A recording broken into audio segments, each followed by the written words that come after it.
Thinking about history makes me wonder how I'll fit into it one day, I guess. And you too. I kind of wish people still wrote like that. History, huh? Bet we can make some.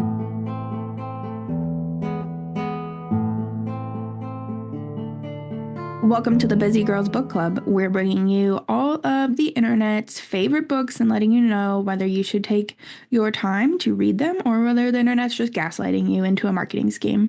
I'm Caitlin. I'm Catherine. And I'm Casey. Today we are reading the longtime book talk famous book, Red, White, and Royal Blue,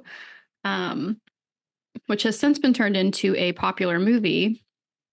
And it's a rom-com, and the two protagonists are the first son of the United States, so his mom is the president, and the Prince of England. And so he's like the quote unquote spare in his family dynamic in this like mythical version of the US/Britain.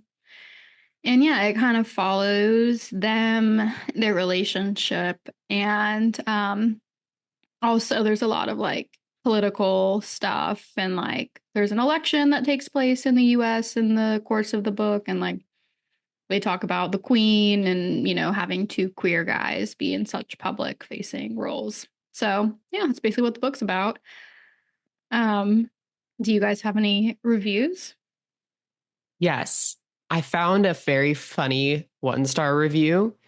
It's on Goodreads, and in parentheses it goes, Ryan Atwood's voice. You know what I like about rich kids? Nothing. I have several reviews, and that was one of them. Mm-hmm. I have two. I'll read the 4-star first. It says, this book is by no means the greatest book ever, nor even the greatest romance or queer book ever, but it's cute and sweet and easy and just overall a lot of fun in all its fan fiction-esque ways. My emphasis being on fan fiction-esque. Yes. Yes. But here's a 1-star that made me chuckle.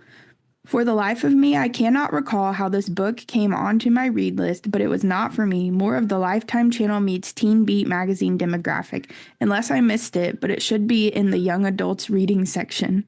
I don't know about that one. Right. Sexy. I was like, I'm like, sir, what part of this gave you young adult? Yeah. That it did not serve young adult to me. No. This is spicy. Yeah. Okay, I have two 1-stars that both kind of made me chuckle. The first one, this book is unbearably cheesy and possesses zero literary merit, like reading Tumblr tag meta, but worse. I'm horrified that it was called Exquisite by the New York Times, which has clearly fallen into disrepute. Oh. I'm surprised the New York Times called it exquisite.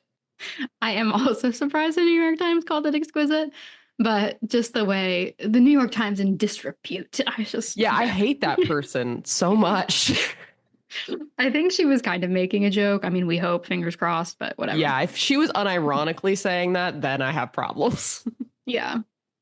And then my second 1-star, this one is like kind of pretty close to like my perspective on the book, but it's, I'm not going to feel bad for rich assholes that actively profit off a system of oppression just because they're big sad.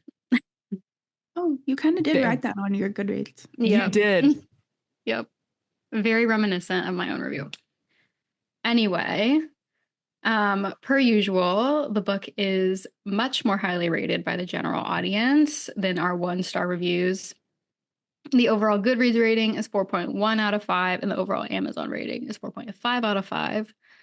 What did you guys think? I'm going to start because I am the highest review because I've seen all of our Goodreads reviews, and I think you guys have too. I gave it 5 stars. It's not because I think this is a literary genius or the top of the romantic comedy section. It's just this book gives me good vibes. And I read it very many years ago when it was like first getting popular before the movie came out. And I think I read it because the movie was coming out and I really liked the actors in the movie.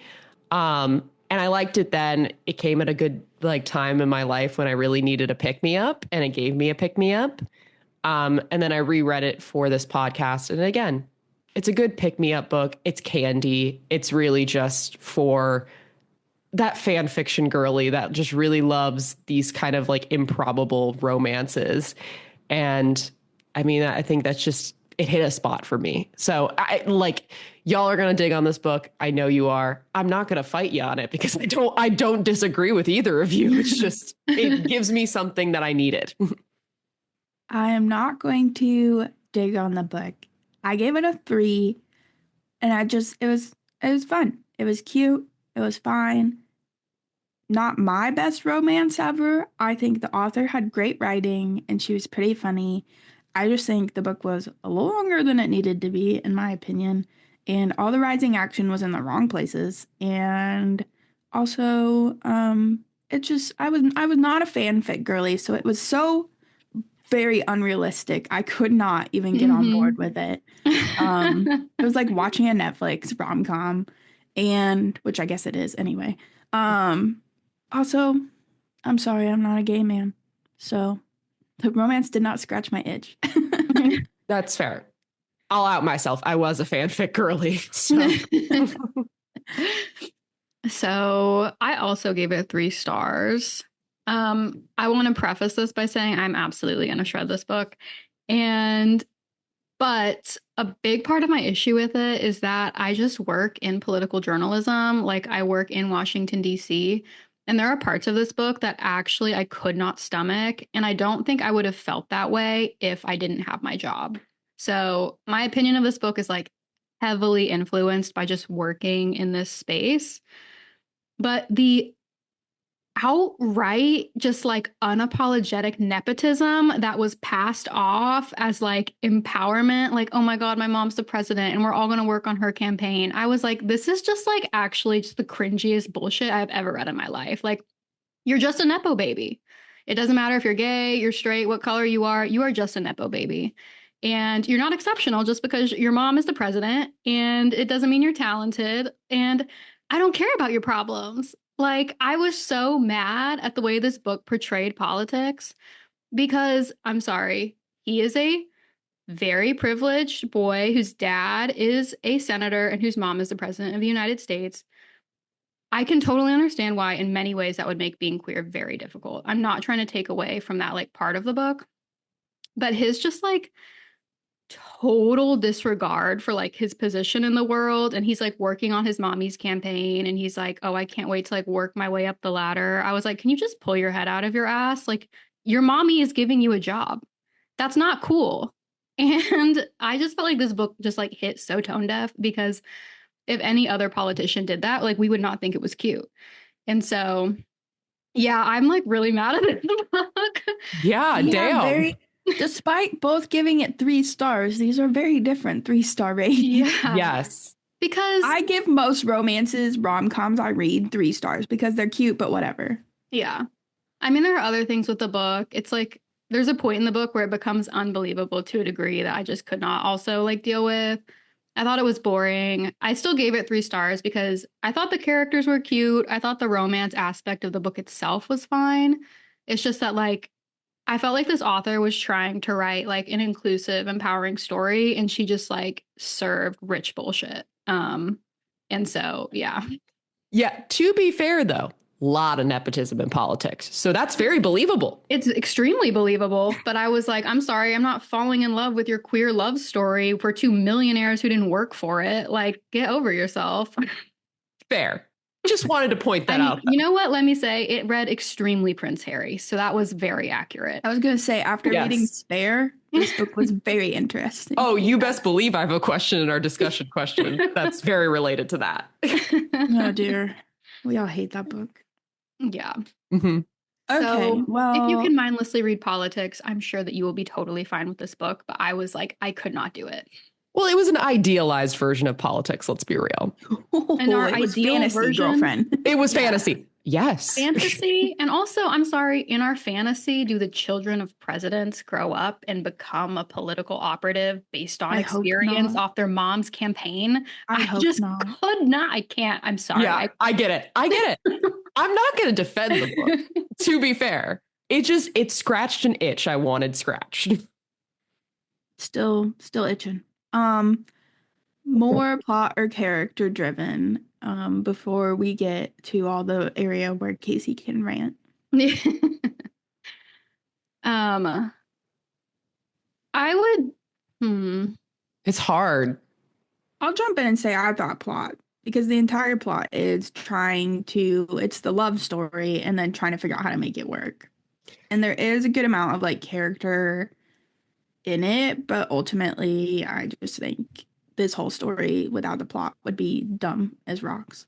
Yeah, I think you're right because a lot of plot points are the reason why things get more and more chaotic. So I do think it is more plot driven. But I mean, any love story has a character driven component to it because it requires two people falling in love.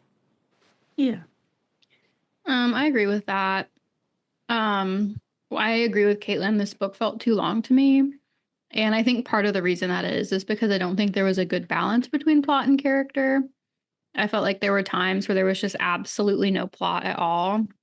And then times where the plot was like really, really intense, followed by periods where there was like no plot again. So it just didn't feel super well spaced to me. But I think overall it was like ultimately like plot driven. Have you or would you read other books by Casey McQuiston, who is a very popular author, especially on social media and especially for the queer community? I have not. I mean, I might if another one of her books was more highly rated, maybe. I don't know.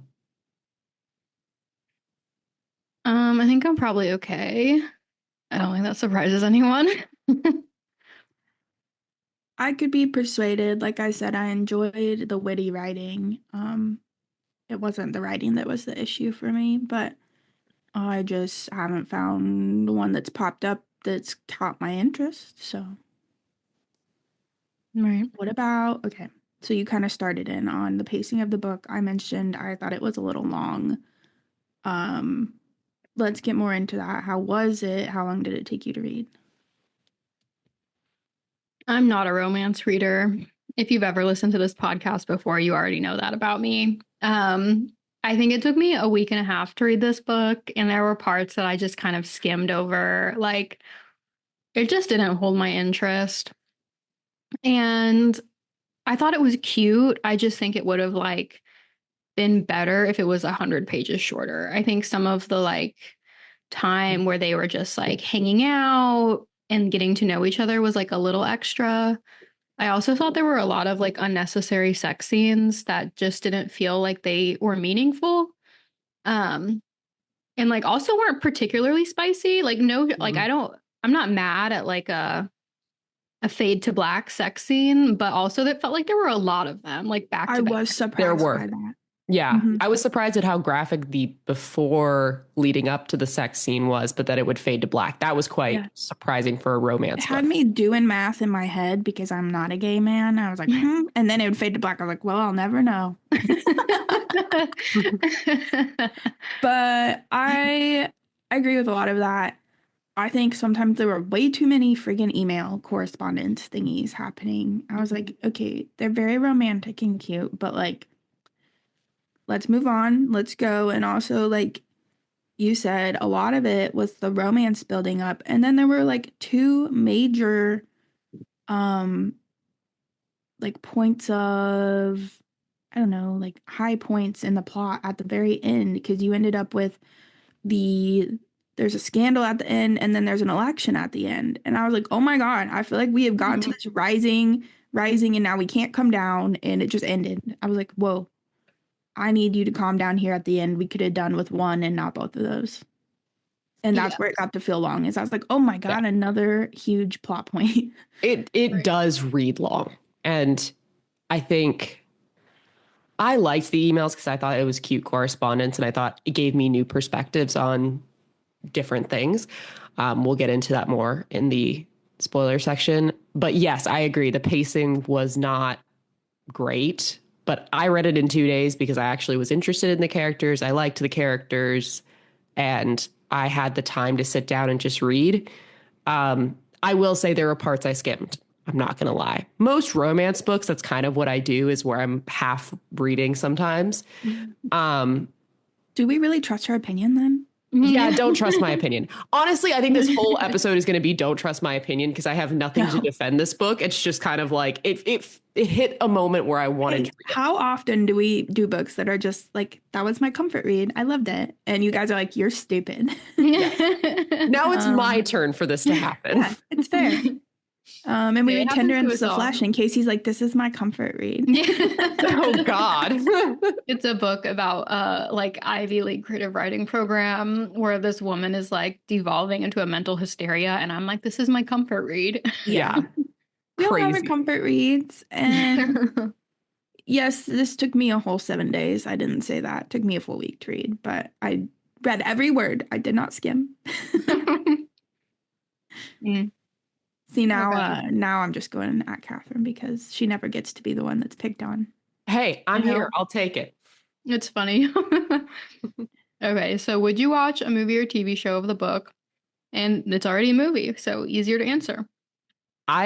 Yes, I watched it when it came out, and then I watched it again after I finished it this week. And I like the movie. I actually am open to the movie because I heard they kind of get less into the overall politics of it. They do. And that was like my major gripe is I just feel like the privilege of the two characters was portrayed in a tone deaf way. And if the book didn't have that, I think I could have a cutesy time, right? Like it's never going to be a 5-star read for me, but I think I wouldn't be so hard on it without that. And so I don't know. I'd watch the movie. I'm not against it. I'd maybe watch it. I did see a review that was saying June's not in the movie, so that She is definitely not. pushed me towards not watching it. What the heck? He's in the movie, he's an only sibling, and his parents are not divorced. Well, I like June. So I know. I'm a little salty. Unpopular opinion. They should have cut Nora from the book. They basically give Nora's character June's personality traits as well. Yeah. I was like, I just don't think you need both of them. I agree with that. But okay. Now we're to our busy girl rating. I mean, I think I have to give it a 5 because it was paced well for me enough to read it. And it's a comfort read for me. So we'll get that out of the way while you all rip into it. No, I'll give it a 4. I think it was an easy read. I think it could have been paced a little better, and I think while it was a cute romance, it's not necessarily everybody's cup of tea. So I'll give it a 4. I'm gonna stick with a 3. I just think there's romances that are better.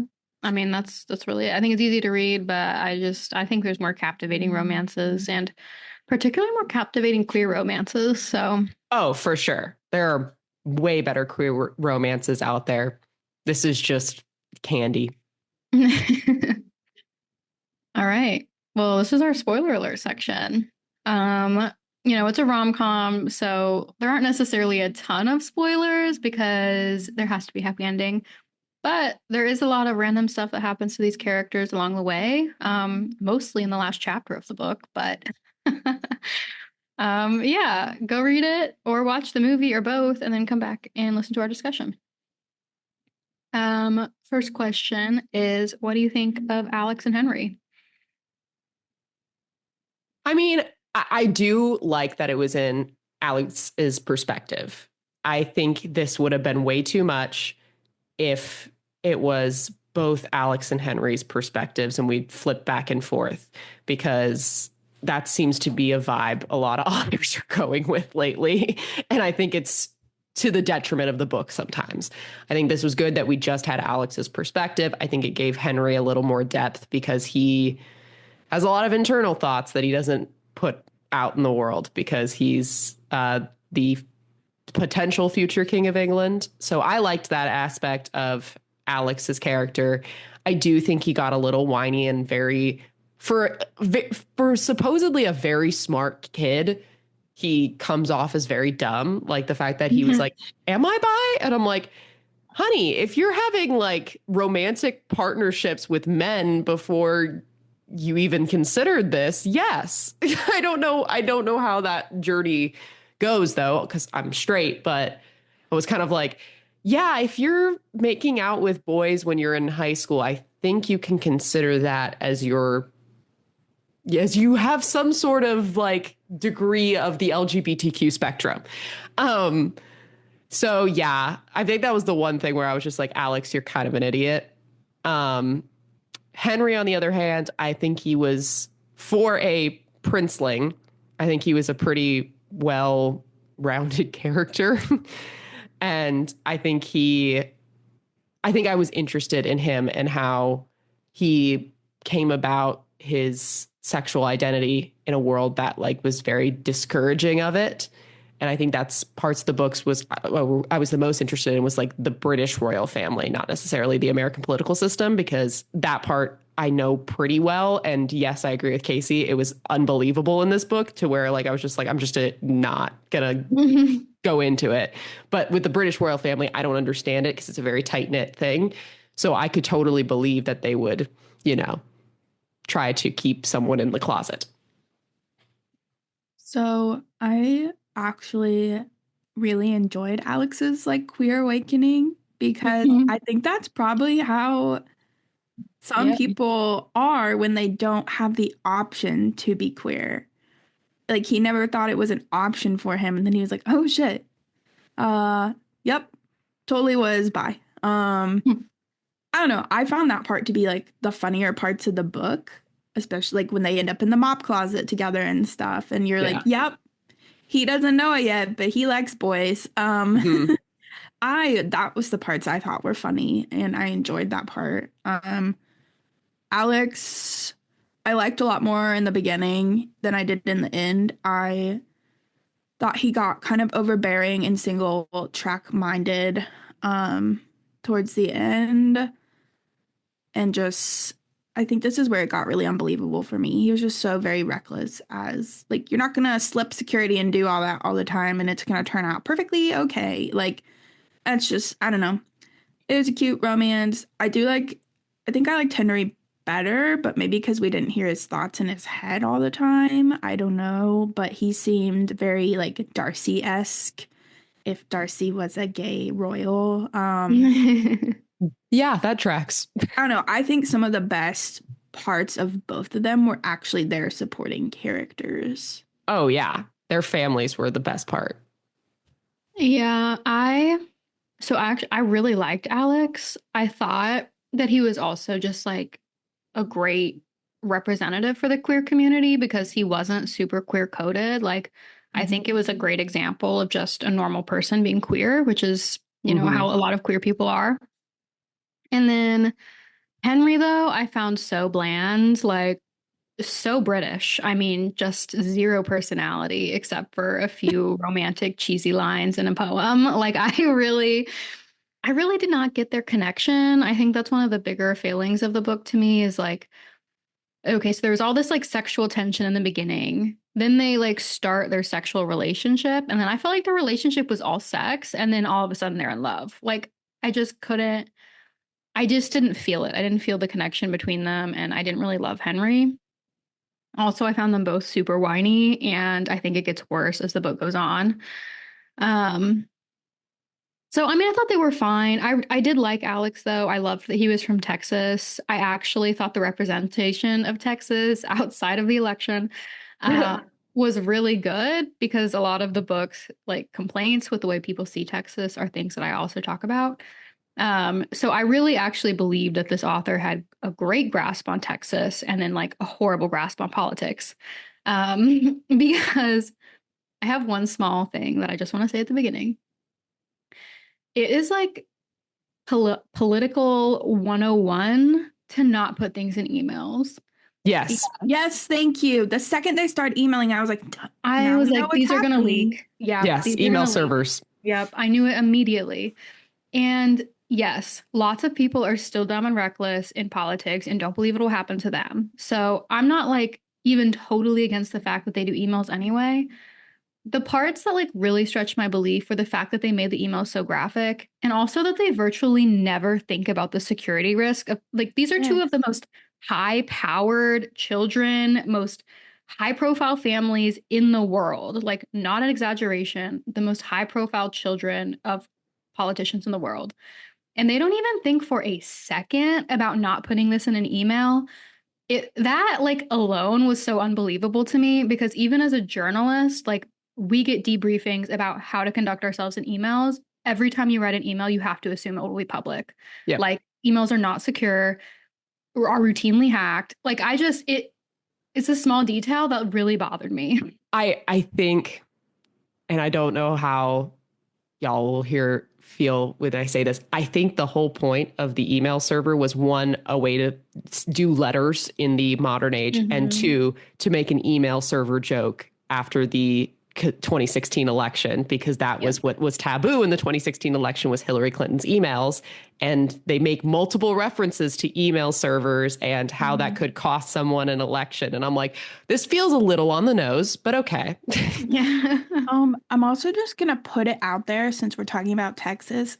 Catherine is in love with this book because they're from Austin. Yes. Oh my God. They mentioned so many things that like I grew up with, like the Highland I was Lakes. reading this, I was like, Catherine's eating this up. Yeah. So yes. Okay. That is a portion of my star count. Yes. One whole star for Austin right there. Yes. Because like this author obviously has been to Austin, understands Austin, and understands its people, because like Alex Claremont Diaz is an Austinite, and you can totally tell throughout the entirety of the book that he's an Austinite. And like the fact that he has a lake house or like a ranch house on the Highland Lakes near Lake LBJ, like all of it was just kind of like me going through my childhood. Like this is literally what I experienced when I was a kid in Texas, was just like going to these places, seeing these things. So yes, I will admit I'm a very easy person to please when you mention my home city.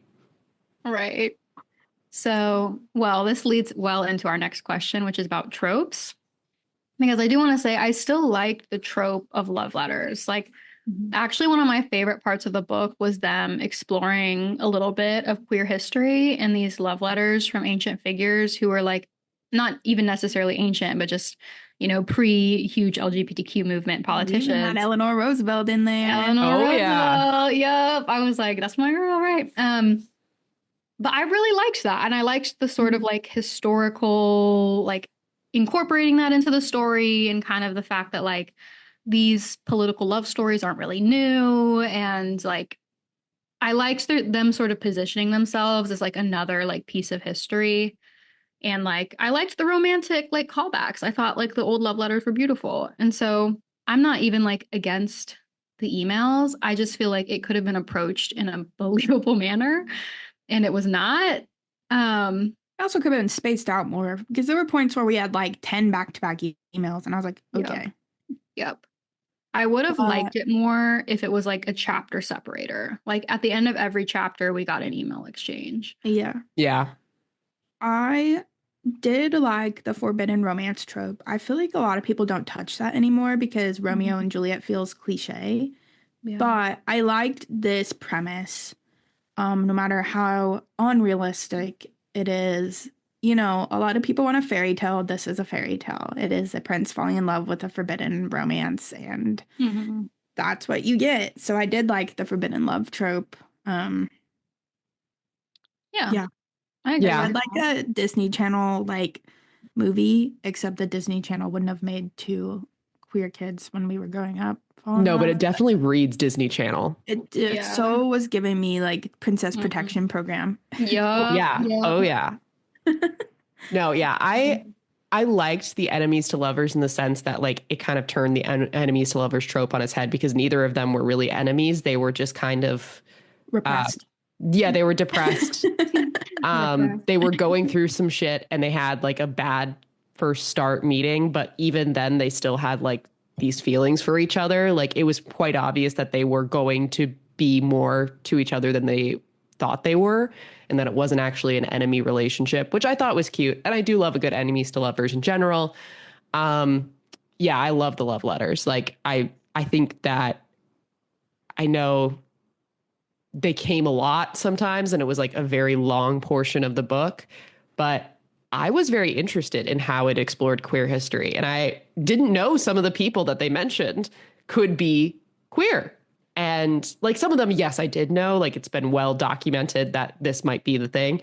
But I think that just added a layer of nuance to the book that the author didn't really need to do, but she did it anyway, which I thought was very interesting. And I think that turns a lot of what we think of history on its head, because honestly, like if you think about it, there's a percentage of the population that's always going to be LGBTQ, and it wasn't accepted back then, so they probably were, and they just hid it. Yeah. Right. I will if you say, are though, a gay man, this is probably like the best fairy tale you've ever read. yeah. I will say that the letters do get like so cheesy at a certain point that I stop enjoying them. Like I would skim through them to get to like the end quote because that was the part I liked. And that's one of my critiques of the overall portrayal of the relationship is I felt like at a certain point they just constantly gushed about how in love they were and there wasn't really anything else that they really talked about or interacted about. Um anyway, so I also liked forced proximity. I think that's still one of my favorite tropes is forced proximity. Um I don't know, I can't even think of any other tropes that were in the book now.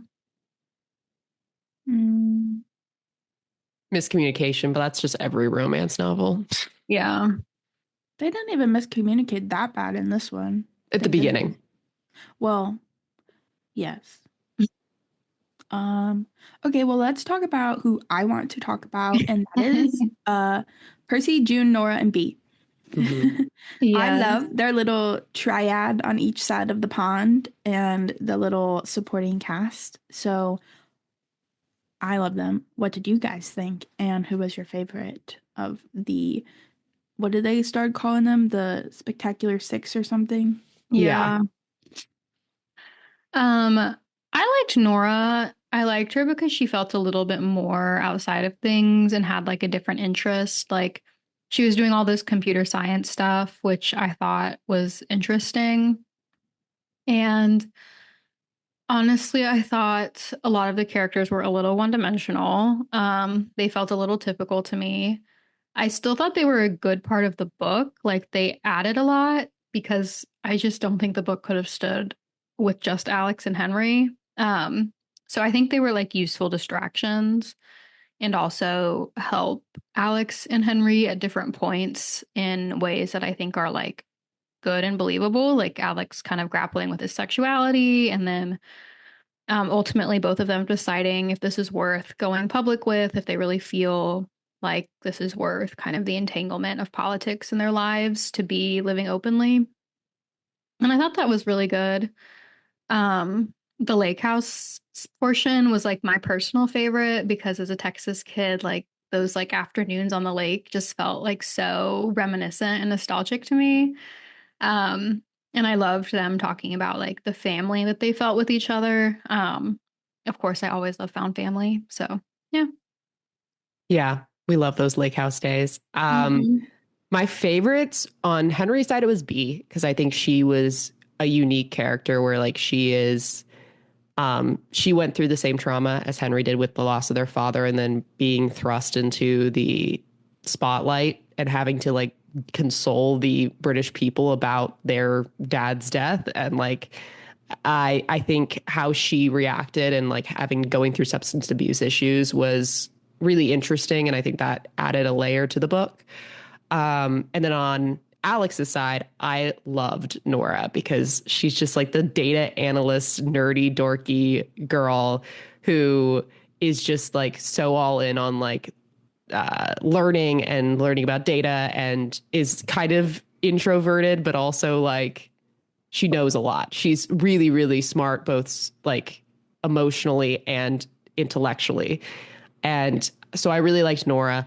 I'm going to say a hot take. I don't think June was needed in the book. And I think that's why they did it in the movie too. Because honestly, June was the one I had the most gripes with because she was complaining about not being a really good journalist when like any person could have told her in J school that if your mother is the president of the United States, you will never get to report on politics because you have a conflict of interest the size of the country. You can't report on the Democratic Party. You can't report on the Republican Party because you are the daughter of the head of the Democratic Party. So like her complaining about that and being surprised that the New York Times or the Washington Post was refusing to publish her stories and that she couldn't cover some issues. I'm like, yeah, they're covering their asses because they can't let you report on politics. Yep. Okay, so Also, I just want a quick note. The entitlement of thinking as a brand new journalist that the Washington Post is going to publish your articles. Yes. Like, I'm sorry, you can't be mad that you can't report on politics and then also shamelessly use your mom's position that's the only reason these outlets are talking to you. Like, get real. So I'm gonna be controversial, and June was my favorite. Mostly because of her big sister vibes and how it added to the complexity of their family dynamic, and how, especially when she kind of was like, Alex, don't be mom. Like, love the people around you, enjoy the life you have. It doesn't have to be, career from day one. Don't forget about us, your family. Which I understand how you could do that through different characters in the movie. But I did like June for that aspect. I will give her a little grace because it sounded like she was in college before her mom got elected. So, but yeah, it's not believable, but that she'd be like, yep, I'm going to go write for the top magazine about my mom, like not believable. So I get that. And I feel like we could have had a little bit more of crisis with her about, oh my gosh, I started this track when my mom was elected and my life is ruined because of it, and like dove a little deeper into that part. But overall, I liked their relationship, brother sister bond, and how that was kind of like the one normal thing they both still had after living this life. And I'm a big sister at heart. I would do anything for my little sister, and so I liked her vibes. I will say, though, justice for Pez, because he just disappeared other than he gave Henry the teen homes at the end. I was like, Pez, where'd you go, dude? You were so fun. He just conveniently owned some homes for unhoused LGBTQ youth. Yes. Like, okay. But I do want to say I agree with you. Alex leans really hard into being a political kid and like a famous political kid. And I do think it was valuable that June's kind of the other side of that, where she's like, I really actually wish my mom was not the head of the Democratic Party. It like has deeply interrupted my dreams and goals that she does this. And like, you give up a lot to be the child of like one of the most important people in our democracy. And I actually wish that perspective was in the book a little more. I think we do get it from Henry just because he is born into his position and doesn't really want it, but there's nothing he can do about it. But also, just to equate a first son or daughter with a heir to the British throne is just so unrealistic. It was like, why were we doing this the whole time? It was ridiculous to me. Like, I was first son of the U.S., you are the scum he picked off the street. You are not the first child of America. Sorry. Yeah.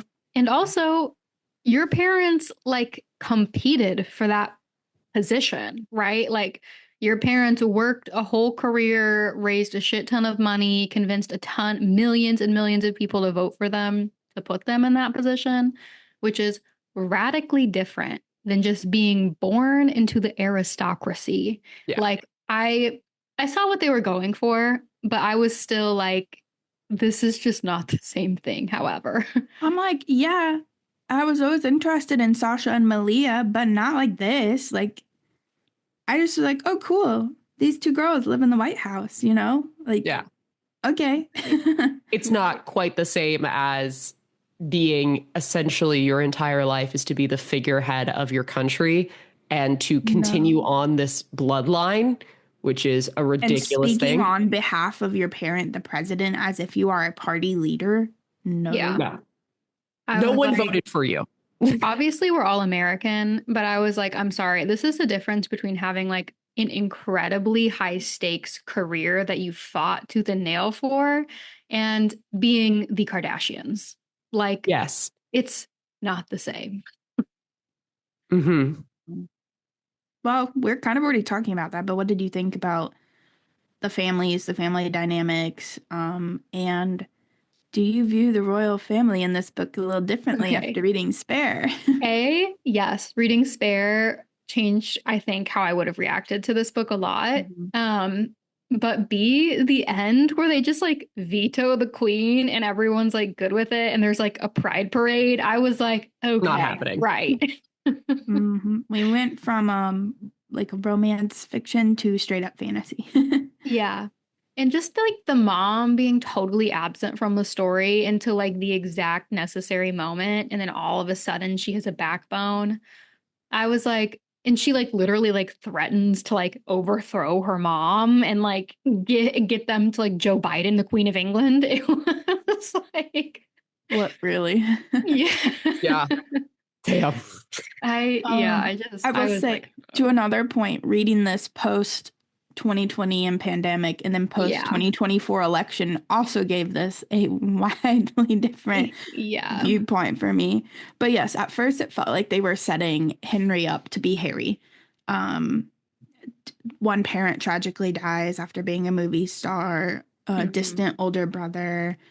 But also after reading Spare, I'm like, this literally can't happen. It would not have happened. That man was on lockdown. He had no choice. And you got that part right. He had no choice, but like, would not happen.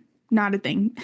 Right. Yeah. No, And they actually, oh, go ahead, Catherine. it's just unbelievable. Like, I mean, I will say, because I read this before and after Spare, and Crazy. read this before and after the 2024 election as well. My vibes changed, that's for sure, but it still hit the same spot. I will say with Spare, though, that changed my vibes a lot more because I think, yes, Henry is obviously Prince Harry. Like, that's an obvious call out. Let me just say it. Prince Harry would be so much more interesting if he was gay. Yes. Yeah. Yeah. Yep.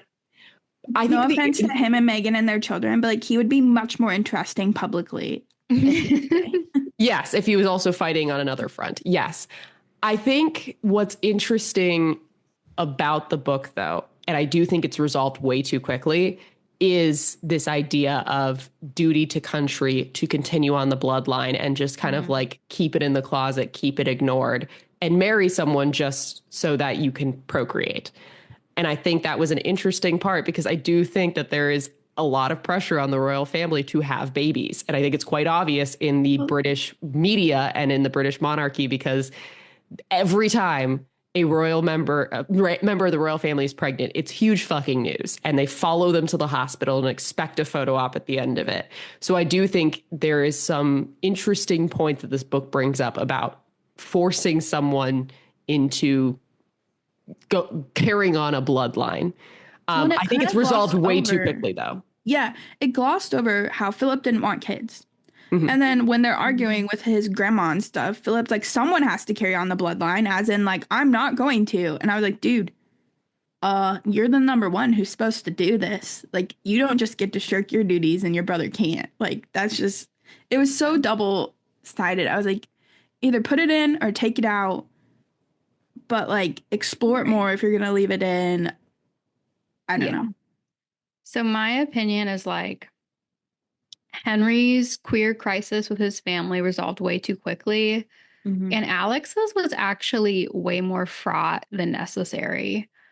And so obviously I'm not saying that it's not still hard to tell your family no matter what their politics is.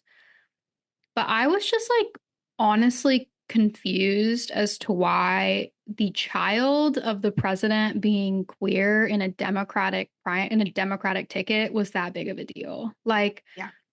And I think there's modern day examples of this. Like Joe Biden's sons are like in controversy constantly. Like they have made a lot of bad choices and been upfront about having drug addictions and got like charged for crimes. And I'm not saying that people didn't like think of badly of that, but like he was still elected and I don't think it impacted his election. And Kamala Harris's daughter is like very queer coded and Tim Walls's son is disabled and it doesn't like no one really cares. Like someone might comment on that, but like I think the voters who care that you're gay are not voting for a Democrat.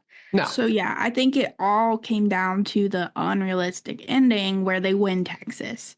Yeah. And I think had they realistically had Texas, their home state, been a swing state, yeah, maybe it would have made a little more of a difference because Now they're definitely not a traditional family because they're biracial, they're divorced, and their kid's gay.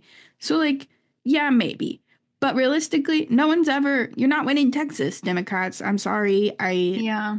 would be fascinated if that were the case. But in this current political climate, which the book is written in, they're not winning Texas. And so, really, Alex, doesn't matter if you're gay.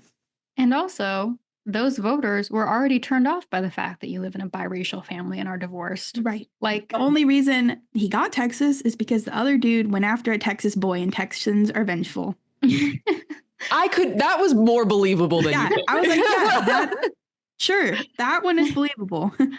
I will say, I think it brings, so it's obviously a fantasy book, obviously, when it comes to that stuff. I will say, though, it touches on a point, and it's kind of like a gaping wound in the Democratic Party, because like working in news in Texas and the lead up to the 2024 election, literally every news person said, this Texas turning blue is the Democrats' white whale. Yep. It is their white whale. They will continue to talk about it till the end of time, hoping for Texas to finally turn blue, because they look at the demographics or they look at some sort of statistical line and say the gerrymandering is a good point that he brought up. And then, he wants to change the lines they're drawn by being a lawyer, but like, well, that's a big state to fix gerrymandering. Yeah. And also they don't just like hand out who gets to draw them. Like you sue, and then the courts say you have to redraw them, and then Republicans still get to redraw them.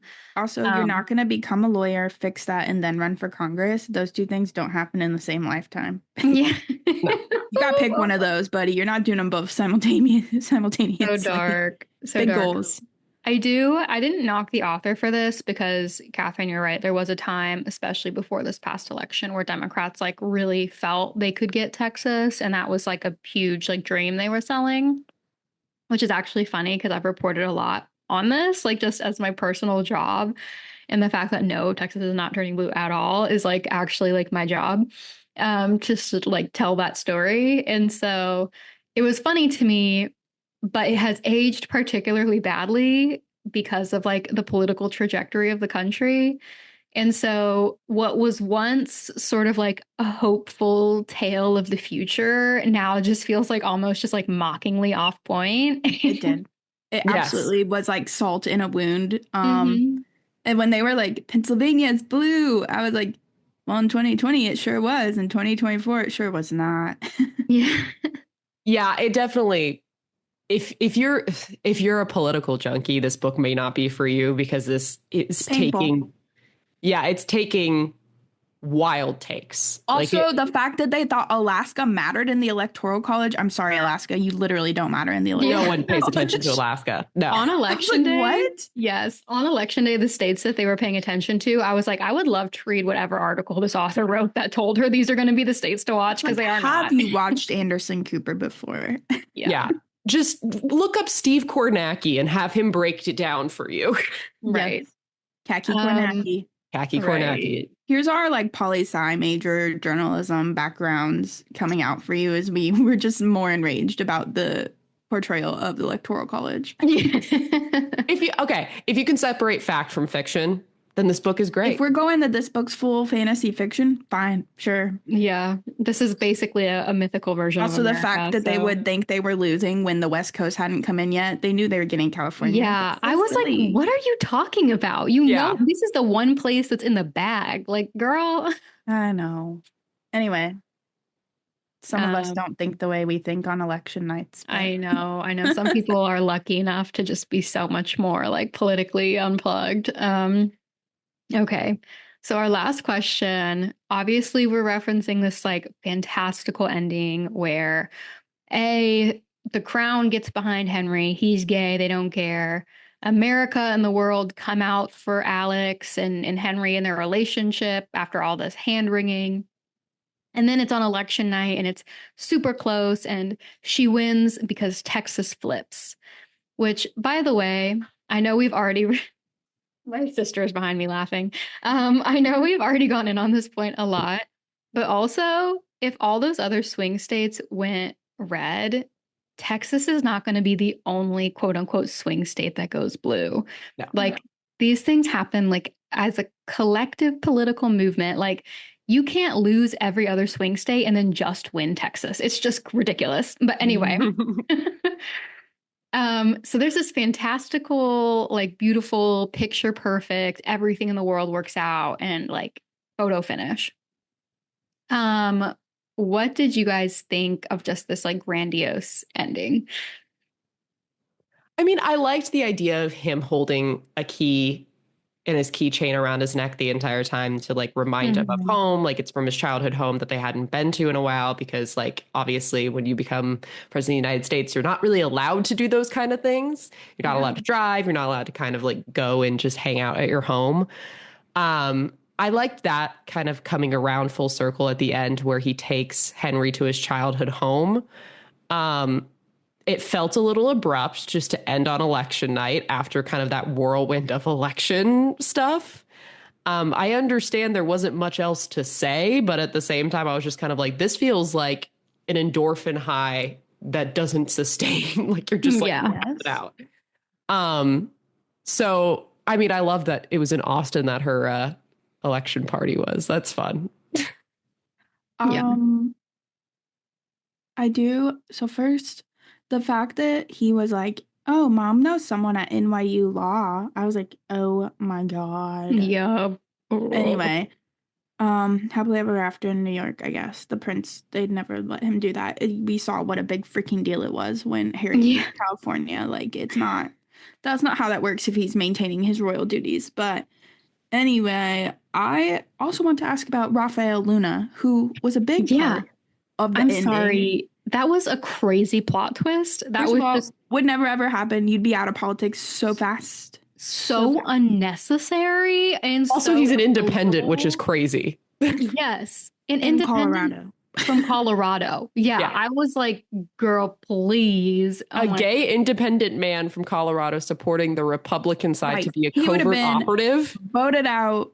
Yeah. Right. People would have called for his head like so fast, and he would have had no staying power whatsoever. Like no power to do anything. Also, the guy who tried to sexually abuse you is just like, oh yeah, this guy wants to be on my team now. Yeah, in no way is, if they had left out the entire abuse thing, okay, maybe. But in no way is a victim of abuse gonna willingly join that person's team like that. Yeah. Just be around them now, be seen as an ally to them on the world stage. Just so what? Hey, remember when I was your intern and we had a lot of fun? Can I join your team? Like, no. Yeah, it was that is your abuser. You're probably not going to go work for them, even if it means you're helping the other side. Like, that's not how that works. And then not telling the other side. Yeah. Yeah. Also, how could you not do that work from outside his team? Like, you think you're really better positioned to find out about abuse, like within the team? Like you are a part of the team now. They're not going to confide in you. You are better off being a like safe place to land, following up with people who leave, like the way journalists do. It would have been better to share his own story. Yes. Yeah. Or just decide if you want to be public about what happened to you. It was just... But he just leaks all the emails to Nora for his bestie, Alex. I'm like, no. And also, Alex would not be walking into that man's office all the time, even if he worked for him forever. No. Yeah. But... I mean, I will say, it was believable that the Republican candidate was trying to hack an email server. Yeah, politics is fucking dirty. Was believable. Politics in general. Yeah, both sides do it. Both sides do it. They espionage. They have dossiers on each side of all of their shit. Yeah. Right. So that was believable. The one believable thing. I just feel like that got so chaotic at the end with that realization on top of the sex scandal, on top of the election, and then it just ended. I was like, okay. Oh, and also, by the way, they're not going to explain to the public what the fuck happened with Raphael Luna. They're just all of a sudden besties again. Like, that's not suspicious. He confirmed it to the journalist so he can stay anonymous. No. No. I will say with, I'm glad that they didn't do the route of that the Republican candidate whose name I cannot remember for the goddamn life of me. Richard or something. Richards, sure. Yes. He was doing the whole thing so that he could do an email server thing. It's because like at first I thought he was just doing it because he wanted to be anti-LGBTQ and just be like, she has a gay son. I'm like, well, that wouldn't be very politically salient. But to do it to say like, look, this is so easy to hack into the emails of the White House. What other things are on this email server? Well, and That's believable. they're telling secrets the public can't know about, whatever. Yeah, that I'm glad that the author took that route and not the like, oh, he's gay. No. Right. I mean, he could have just taken the, oh my gosh, he's dallying with the Prince of England. That was enough right there. Yeah. Secret love affair with our overseas allies. At least it's not our enemies. I know. Also, it was like, it is a romance between like, if you had to pick another country, right? Surely that's the one that we'd all prefer. That's like our freaking bestie. It's our father. Our father. All right. Anyway, I think that's our discussion. Do you guys have book recommendations? I'm going to say it before Casey can say it. Aristotle and Dante. No. Yeah, that's a good one. Oh, man, I don't know. Any rom-com ever? Emily Henry. No, she writes realistic stories that can happen. I'm not saying they're like perfectly realistic, but they could happen. I do. Okay, I think I'm gonna pick 7 Days in June, which is one of the like romances that I've like enjoyed the most. And the reason is while it's not like super rom-com-y, it's has that sort of like unbelievability to it, like especially towards the end, it kind of becomes like more and more idealized. And it's a super emotional book. I think if I had to go with a rom-com, I would go with Book Lovers because it's a rom-com that I just liked more. Okay, looking through the list, I'm gonna go Cemetery Boys. Another little queer romance that's quite cute, but it's also unrealistic because it involves a ghost. Yeah. But, and it's also in the Latinx community, so. True. Okay. Well, these are just our opinions. We hope you like listening to our opinions. We also hope you have your own, and feel free to tell us about those opinions online, pretty much everywhere at Busy Girls Pod. If you want more info about the podcast, we're at busygirlspod.com. You can check out our past book recommendations and get some more info on our past episodes there. And yeah, rate and review the podcast 5 stars, please. I'm Casey.